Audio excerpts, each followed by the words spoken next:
بسم اللہ الرحمن الرحیم۔ نبوت کے تصور کے حوالے سے آج اس غلط فہمی کو ہم زیر بحث لائیں گے اور کوشش کریں گے کہ وہ غلط فہمی رفع ہو۔ اس کا تعلق ایک ایسے الزام سے ہے جو نبی صلی اللہ علیہ وسلم کی ذات پہ لگایا جاتا ہے، اور یہ کہا جاتا ہے کہ ایک موقع پہ نبی صلی اللہ علیہ وسلم کے حکم سے سینکڑوں یہود کو، یعنی ان کے لوگوں کو قتل کر دیا گیا، ان کا قتل عام کر دیا گیا اور بے رحمی سے ان کو مار دیا گیا، اور ان کی جو عورتیں ہیں اور ان کے بچے ہیں ان کو غلام بنا لیا گیا۔ میرا اشارہ اس مشہور واقعے کی طرف ہے جس کو ہمیں تاریخ میں اس کی تفصیل موجود ہے۔ یہ بات معلوم ہے کہ جو قریظہ تھے، بنو قریظہ، ان کے ساتھ یہ معاملہ کیا گیا تھا، اور اس کی تفصیل کچھ یہ ہے کہ بنو قریظہ نے بنیادی طور پہ یہ کہا جاتا ہے، اور یہ حدیث ہسٹری میں بات بیان ہوئی ہے کہ انہوں نے نبی صلی اللہ علیہ وسلم سے ایک معاہدہ کیا تھا صلح کا، اور انہوں نے اس سے غداری کی، اس معاہدے کو انہوں نے توڑا، اور غزوہ احزاب کے موقع پہ، غزوہ خندق کے موقع پہ جب قریش حملہ آور ہوئے اور بہت سارے قبائل بھی جو یہود کے تھے ان سے مل گئے، اور اس کے ساتھ بنو قریظہ بھی شامل ہو گئے، تو یہ نقض عہد کی سزا، یعنی پرومس کو توڑنے کی، یا وہ جو امن کا معاہدہ نبی صلی اللہ علیہ وسلم سے کیا گیا تھا اس کو توڑنے کی سزا ہے جو ان کو دی گئی۔ اور یہ بات بھی پھر بیان کی جاتی ہے کہ یہ جو سزا ہے یہ نبی صلی اللہ علیہ وسلم نے اپنے ایک صحابی کے ذریعے سے دلوائی، اور وہ تاکہ وہ خود اس سے بری الذمہ ہو جائیں۔ تو دیکھیے یہ اس میں چند غلط فہمیاں ہیں جن کو کلیریفائی ہونے کی ضرورت ہے۔ سب سے پہلے تو دیکھیے کہ صورتحال یہ ہے کہ جو یہود ہیں بنیادی طور پہ اتمام حجت ہو جانے کے بعد وہ مباح الدم ہو چکے ہوئے تھے مدینہ میں، یعنی اس کا مطلب یہ ہے کہ نبی صلی اللہ علیہ وسلم کو جس مقصد کے لیے بھیجا گیا، جس مشن کے لیے بھیجا گیا، وہ یہ تھا کہ وہ اپنے مخاطبین پر اتمام حجت کریں، یعنی حق کو اس درجے میں ان تک پہنچا دیں کہ ان کے پاس انکار کی کوئی گنجائش نہ رہے۔ تو یہ کام نبی صلی اللہ علیہ وسلم نے مکے میں مشرکین کے خلاف کیا، ان پر کیا، اور جب مدینے میں آئے تو اہل کتاب پر انہوں نے یہ کام مکمل کر چکے ہوئے تھے۔ اور اللہ تعالیٰ یہ کہتے ہیں کہ جب اللہ تعالیٰ کا جو رسول ہے وہ ایک مرتبہ حجت تمام کر دے اپنی قوم پہ، تو پھر اس قوم پہ عذاب آتا ہے، یا عذاب وہ اس اللہ تعالیٰ جو ہیں وہ آسمانی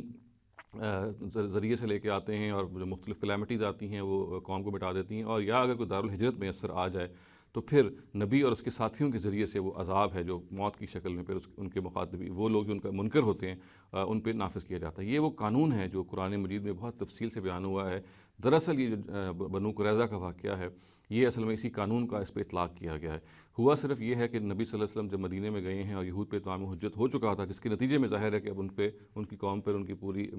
اجتماعیت پہ موت کی سزا نافذ ہونی تھی، وہ معاملہ ہونا تھا۔ تاہم چونکہ وہ معاہدے میں بندھے ہوئے تھے، وہ مختلف معاہدات میں نبی صلی اللہ علیہ وسلم کے ساتھ بندھے ہوئے تھے، لہٰذا اس کا انتظار کیا گیا ایک خاص موقع تک کہ ان معاہدات کی یا تو وہ پاسداری کریں، اور اگر کو توڑتے ہیں تو پھر ظاہر ہے کہ ان کی جو وہ حیثیت ہے وہ پھر مباح الدم ہونے کی واپس ہو جائے گی۔ اور یہی معاملہ یہاں پہ بھی ہوا۔ بنو قریظہ کو ایک لحاظ سے امیونٹی حاصل تھی، ان کو امن حاصل تھا، کیونکہ اتمام حجت کے باوجود وہ ایک خاص معاہدے میں بندھے ہوئے تھے، اور یہ بھی معلوم ہے کہ اللہ تعالیٰ کی طرف سے یہ مہلت تھی جو ان کو دی جا رہی تھی، اور اس مہلت ہی کے زمانے کا یہ واقعہ ہے۔ اس میں یہ بھی معلوم ہوتا ہے کہ سعد بن عبادہ جو ہیں، جن کے بارے میں کہا گیا کہ انہوں نے یہ فیصلہ کیا، ان کی اپنی خواہش پہ، یعنی بنو قریظہ کی اپنی خواہش پہ ان کو آربیٹریٹر کے طور پہ اپوائنٹ کیا گیا، ان کو ایک حکم کے طور پہ اپوائنٹ کیا گیا کہ وہ ان کا فیصلہ کر دیں، اور اصل میں اس جو غداری انہوں نے کی تھی اور یہ جو معاہدہ توڑا تھا اس کے بارے میں وہ فیصلہ کر دیں۔ اور اس کی بھی وجہ ان کے ذہن میں یہ تھی کہ بنو قریظہ اور اوس قبیلہ جس کے سعد بن عبادہ جو ہیں وہ سردار تھے، ان کے بڑے کارڈیل اور بڑے قریبی تعلقات تھے، تو بنو قریظہ کو یہ خیال ہوا کہ شاید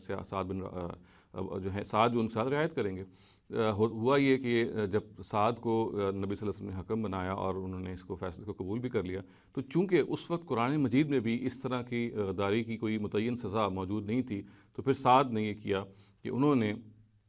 تورات کی جو سزا ہے وہ نافذ کر دی، اور تورات میں ہی سزا کتاب استثناء میں بیان ہوئی بھی ہے، اور وہ یہی ہے کہ اس موقع پہ تمام مردوں کو قتل کر دیا جائے گا اور عورتوں اور بچوں کو غلام بنا لیا جائے گا۔ یہی وہ معاملہ ہے جو پھر سعد نے کیا۔ تو دیکھیے یہ جو پوری کی پوری بات ہے اس کو اس تناظر میں سمجھ لینا چاہیے کہ یہ کوئی نقض عہد کی سزا نہیں تھی، یعنی ایسا نہیں تھا کہ یہود نے چونکہ معاہدہ توڑا تھا لہٰذا ان پہ سزا نافذ کی گئی، کیونکہ اس پہ یہ سوال پیدا ہوتا ہے کہ معاہدہ توڑنے والے تو کچھ لوگ تھے اور سزا تو پوری قوم کو دی گئی، پورے ان کے بچوں کو بھی دی گئی، بیویوں کو بھی دی گئی، خواتین کو بھی دی گئی، تو پھر یہ کیسے سزا میں اس پہ مطابقت کی جا سکتی ہے؟ تو یہ بات ہی صحیح نہیں ہے کہ یہ کوئی پرومس کو توڑنے یا معاہدے کو توڑنے کی سزا ہے۔ یہ جیسے کہ میں نے عرض کیا، یہ سزا ان کو جو دی گئی ہے یہ سزا تھی کہ جو نبی صلی اللہ علیہ وسلم نے یا تمام وہ رسول جو جب اتمام حجت کر لیتے ہیں، جب وہ اپنی قوم پر حق کو اس درجے میں واضح کر لیتے ہیں کہ ان کے پاس کوئی گنجائش نہیں ہوتی اس کو انکار کرنے کی، تو پھر اللہ تعالیٰ کا قانون یہ ہے کہ ان کو پھر دنیا ہی میں تباہ اور برباد کر دیا جاتا ہے۔ تو یہ تباہی اور بربادی اصل میں یہود کے لیے مقدر ہو چکی ہوئی تھی۔ جو چیز ان کو روکی ہوئی تھی، جس نے ان کو امان دی ہوئی تھی، وہ معاہدے تھے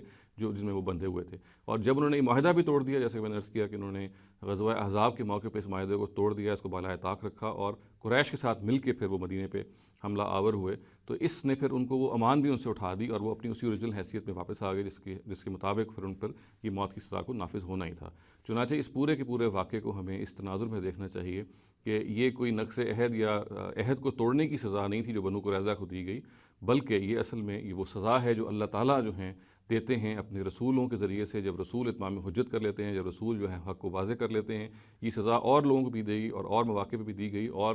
پہلوؤں سے بھی دی گئی، مگر اس خاص موقع پہ جو بنو قریظہ کا جو معاملہ ہے وہ اگر آپ سمجھنا چاہیں، ہم سمجھنا چاہیں، تو اصل میں اس کو اس تناظر میں ہمیں سمجھنا چاہیے۔ اقول قولی ھذا واستغفر اللہ لی ولکم ولسائر المسلمین والمسلمات۔